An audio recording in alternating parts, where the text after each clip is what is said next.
Get this one right. Whoa. And that's a wall. That's a wall. All right, that's expensive. Yep. Request new car. Yeah. Joe is a creator and athlete with no racing experience, and Alec is a professional racing driver and coach. In 1 year, Alec is going to guide Joe on a journey from no experience to his professional racing license, taking Joe on a journey from rookie to pro.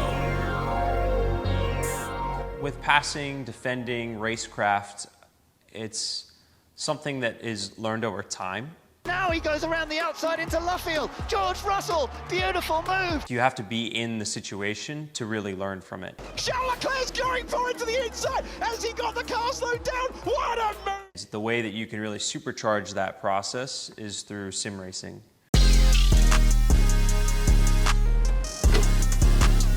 Today we're going to be using my racing sim setup. The important things on the sim are going to be the steering wheel and base, and then the pedals that you have, and then the actual chassis that everything goes to is rigid enough so that the pedals that you use aren't flexing the chassis when you're going to hit the brake. Yeah, so we're with Joe here at Lime Rock Park. We got him in an MX-5 Cup car. Great place to start. The track's super short, so reps are quick. MX-5 Cup car isn't super fast, it's very approachable. If we have a crash or something, you'll have to reset the car, so treat it like you would a real car. It's not a game, it's not gonna break for you. You gotta do everything. That's the whole point of the sim. We'll hit test here. You gotta shift it. There you go.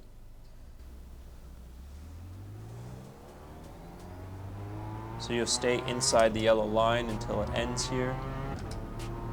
Downshift. Jesus Christ. This is wild. So those lights on the dash there tell you when to shift. That's green. You don't have to shift until it turns red. Okay. So it's green, so you still don't need to shift yet. There we go. All right, so just get back on the track, downshift to first gear. Your gear numbers are right there. Wow, this is just so much different than any racing game that I've played. You've got to do everything. You gotta do everything. Yes.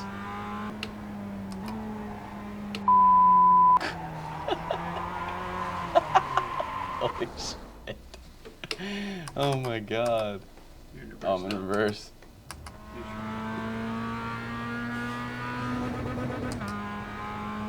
Focus on the driving. Move your hands down. Off throttle. Let it coast. Roll the power.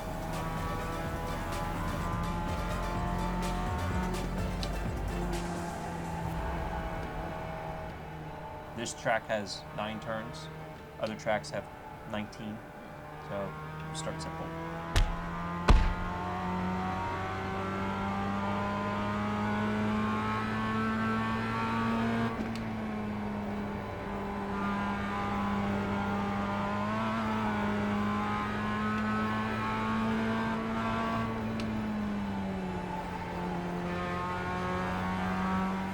It's a very useful tool for learning new circuits, getting into a rhythm or a state of flow in the car, and being able to pass or defend from other drivers or learn racecraft on a racetrack. But also highlighting the easy pitfalls that drivers can fall into that don't translate into real life.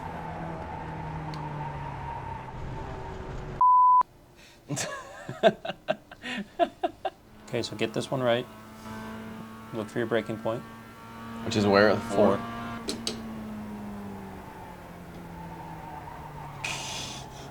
Downshift.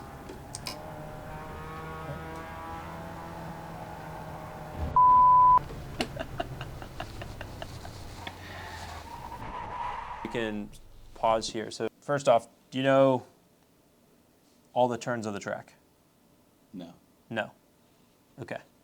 I guess before we can do anything, that's exactly where we need to start is how can you improve on the track that you're driving? You've got to know the layout of the track. Right. First focus, rather than trying to go fast or do anything through the turn, is know what turn's coming next. If you're driving in reaction to what's coming up, you're going to always have some hesitation. We can see like your inputs and stuff on the bottom left of the screen. You see the braking force there. you're increasing kind of that braking force as you start to turn the wheel. When we have throttle, it picks the front up. It shifts the weight to the rear of the car. In turning phase, we want weight on the nose of the car. So if I'm accelerating, I'm taking the pressure off of the front wheels, which is what's turning it. Exactly. So you give the authority to the rear of the car, so it will tend to want to understeer or not turn through the corner. The way that we describe the brake pressure in car is like trail braking, and so you have a peak and then a trail off.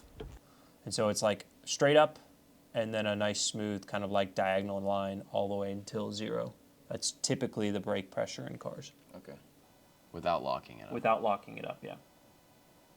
What? What the Focus now just on learning the track. So know what's coming up next. Don't worry about how fast you're going or any of those things. And keeping the car on the racetrack.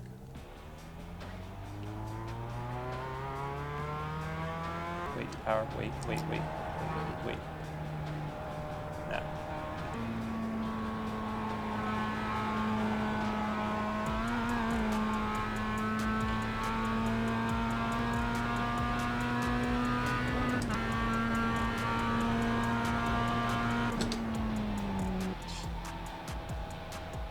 Good. I'd say a minimum of 2 hours per week is a good target to hit. Obviously, the more that you can get, the more you're going to accelerate the learning process. But it's less about the dedicated time in one day and the frequency of the time that you can get into it. I think splitting it up and breaking it up gives the mind a bit of time to process. Okay, so next lap, I want you to come into the pit lane. I don't know where that is. Yep, I'll guide you. It's after the last turn. Slow down. It's that road on the right. Slow down. Okay, there you go. Downshift. Pull into the pit box there. Brake. Before we jump into like reviewing some stuff, let's just take a look at the laps. So we started out here in the first where you were kind of going off, on and off the track a bunch and stuff, so you ended with a 1:03.5. So we were able to drop you 1.5 seconds, but look at the consistency. So you see that, how you're just getting smoother and smoother through there? Yeah. So I want to highlight a little bit of a difference here in the approach. Here you're just like, oh, how fast can I go through each turn? And then here we switched you from how fast can I go through each turn to what's coming up next. I want to be ahead of the car that I'm driving. Yeah. Right? And so mentally, what was that switch for you, do you think? Going for smooth. Okay. Really thinking about the corners coming up for consistency purposes rather than just trying to smash this corner and then set myself up for failure on the next one. Exactly. And so that smoothness is something that's really important, especially with these slow cars, just like in the go-kart. Anytime you start to slide, you'll lose speed. So you're getting better. There's still a little bit of track there. It's not a ton, but you can be... So I should be even closer to the outside? Yeah, you want to be like at the very edge of the track. Okay. Yeah. The general thing I want you to focus on is learning the width of the car. Within, a foot of that white line is what we're shooting for on the outside and on the inside. So it takes about a lap for the tires to come up to temperature and pressure. And so if you just build the speed up gradually, that'll help with getting the car into the right window. Being aware that you don't have the same amount of grip on the first lap as you will on like the second, the third.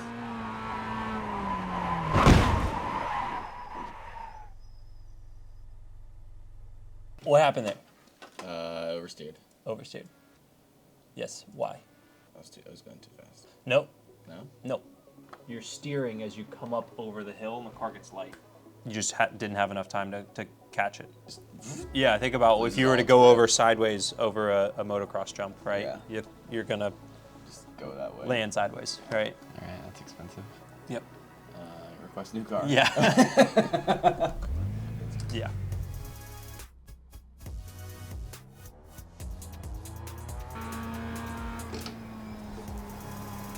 Yeah, like that. That's good. And straight. So you gotta anticipate where the track's gonna be there. That's a drift. Yep. So you're behind. Get ahead of the car here. Oh, you broke it. Did I just crash the computer? No, I don't think so.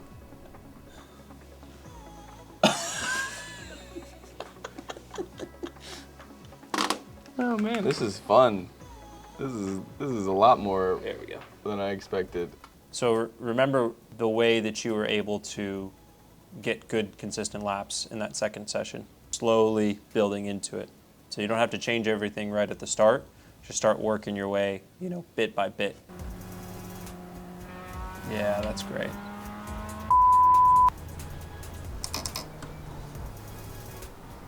You good? When you go off, you get crap on the tire. Really? You're not gonna have this, That's wild. grass and stuff, yeah, so you're not gonna have the same grip for a few turns. Good. Got a little sloppy on both those. Mm-hmm. Just fast. Just stay focused here. Thinking too much. One of the most challenging pieces when you're getting coached in racing is wanting to fix everything at once. And focusing on the most important points, I think, is always a difficult thing for people. So that's pretty. Well, I'm gonna stop talking. Yep. 2 more laps. Okay.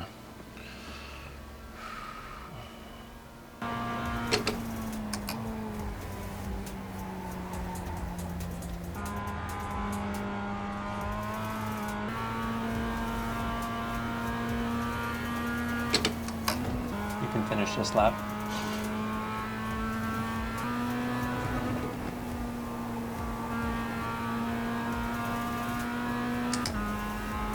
That was it, right? No, finish it, finish it. All the way to the line. So if we remember back from the first session, you had like a 1:02.6, I think it was. And now we've got a bunch of 1:01s and a bunch of 1:02s here. So you got a nice rhythm in the middle of the section there, and then kind of got out of it, and then got back to it down at the end there. Look how much closer you are to the edge of the track. You're getting better. You're not like, I'd say you're within reason of where you should be. You're getting tighter in places. When there's room at the edge of the track, that means there's more speed that can be carried through there. But the speed doesn't happen just from like picking up throttle earlier. Happens with carrying it through the turn. Carrying it through the turn and doing like throttle more aggressively, like here. Quickest lap now, 1:01.5, so we dropped another second. Maybe a 1:01.4 if you didn't lift off the throttle there. But just based off of nothing else besides describing to you what things to change, we're able to drop from a 1:04 to a 1:01. Yeah. So a 3-second improvement on a minute lap time. Not so bad. Probably pause you there for tonight. I'm going to throw up a reference lap time just to see what the comparison is.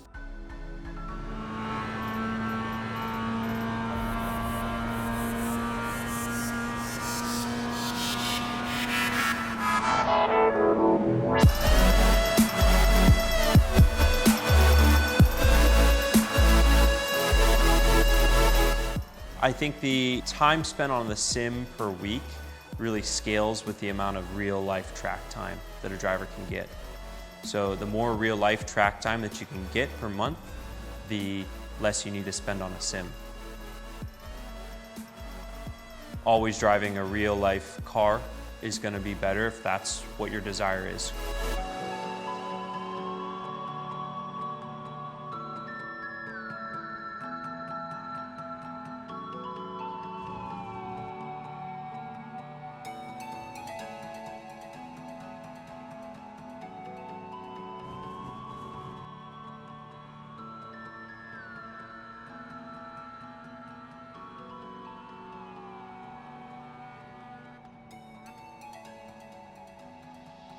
Kind of similar to what we saw out at the kart track where you started. Basically, we were able to cut 6 seconds off or so. A little bit different now. You've got a bit more understanding of what you should be doing on a racetrack. So from here on out, it'll be more of those small incremental improvements.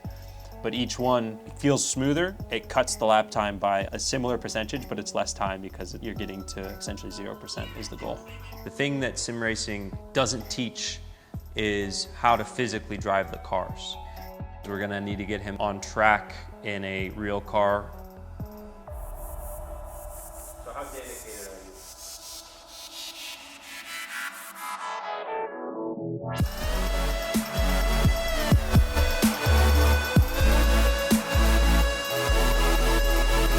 on the next episode of Rookie to Pro.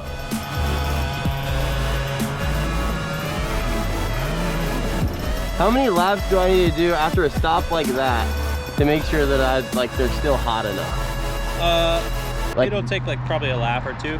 Okay, so I should definitely not go straight from that into a... Correct. Cool.